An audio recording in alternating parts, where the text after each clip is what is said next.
Polda Sumatera Selatan mengungkap dugaan praktik tindak pidana perdagangan orang, TPPO, bermodus adopsi ilegal yang menyasar bayi di Kota Palembang.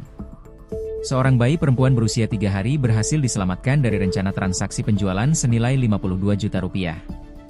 Pengungkapan kasus ini berawal dari patroli siber Direktorat Reserse PPA dan PPO yang mendeteksi adanya penawaran adopsi mencurigakan di media sosial.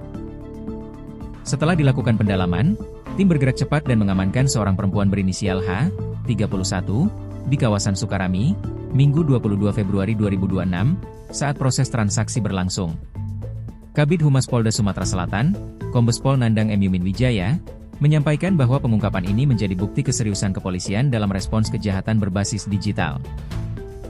Dalam penindakan tersebut, polisi menyita sejumlah barang bukti berupa telepon genggam yang digunakan untuk komunikasi, uang muka transaksi sebesar 1 juta rupiah, dokumen pernyataan adopsi, serta rekaman CCTV di lokasi kejadian.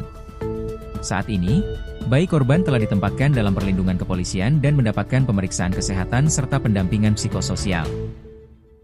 Aparat juga berkoordinasi dengan instansi terkait untuk memastikan hak-hak anak terpenuhi dan masa depannya terjamin sesuai ketentuan hukum yang berlaku.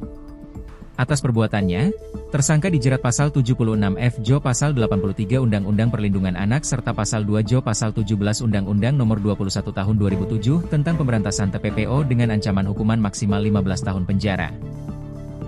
Kepolisian menegaskan komitmennya untuk menindak tegas segala bentuk perdagangan orang, khususnya yang menyasar anak sebagai kelompok paling rentan. Kasus ini sekaligus menjadi pengingat bahwa pengawasan di ruang digital akan terus diperkuat GAN. Bagaimana awalnya kamu bisa terpikir untuk menjual anak tersebut? Karena ekonomi. Ya, karena ekonomi. Maksudnya itu gimana? Awalnya bisa terjadi penjualan itu gimana? Yang dari awal kamu memposting di Facebook itu gimana? Coba. Karena saya nggak mampu untuk membiayai anak saya dua-duanya, Pak. Ya, itu sebabnya. Coba kamu ceritakan dari awalnya itu gimana kamu bisa melakukan penjualan itu dari Facebook, terus ada yang menghubungi kamu gimana? Coba. Ceritakan dulu.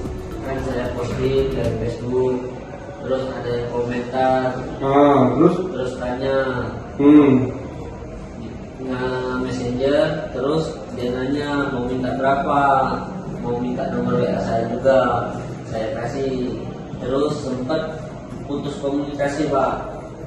Nah, 3 bulan, 2 bulan, 3 bulan, dia putus komunikasi, terus nyambung lagi. 2 bulan, 3 bulan lagi. Nah, terus yang terakhirnya terjadi pada hari ini ya, hari Minggu ya. Jam berapa tadi kamu diamankan? Jam 10. Jam 10 ya, diamankan ya. Ada luka tembak kamu? Enggak ada. Ada dipukulin? Enggak ada. Nggak ada. Oke. Dah ya, itu aja ya.